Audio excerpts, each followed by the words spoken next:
Chị trai móc kia vã, chị trai trả nước máu em.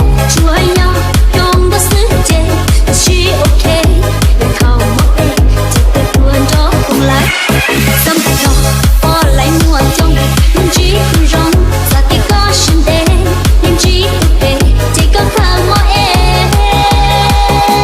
Ta lúc cho xì, ở xa cùng nhau, con nhau xí à.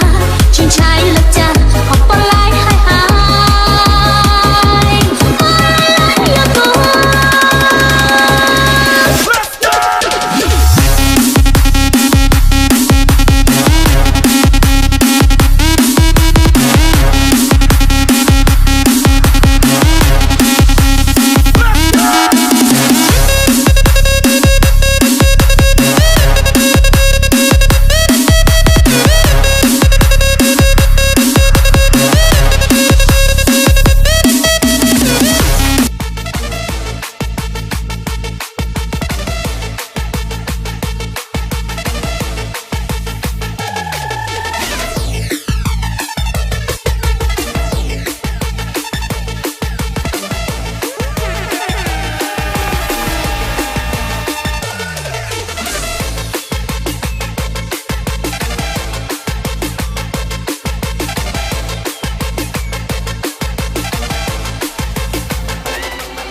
Bang my head against the wall.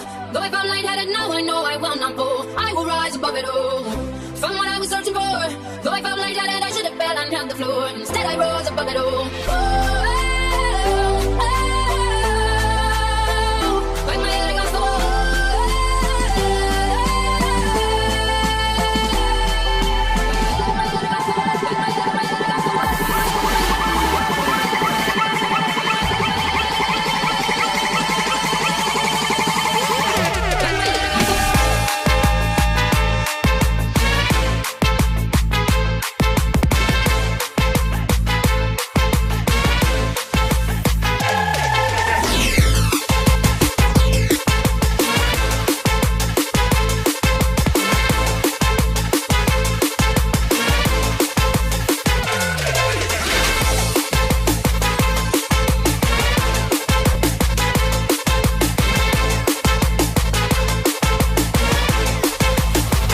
Don't pick up the phone, you know he's only calling 'cause he's something low too. Don't let him in, you'll have to kick him out again. Free, don't be his friend, you know you're gonna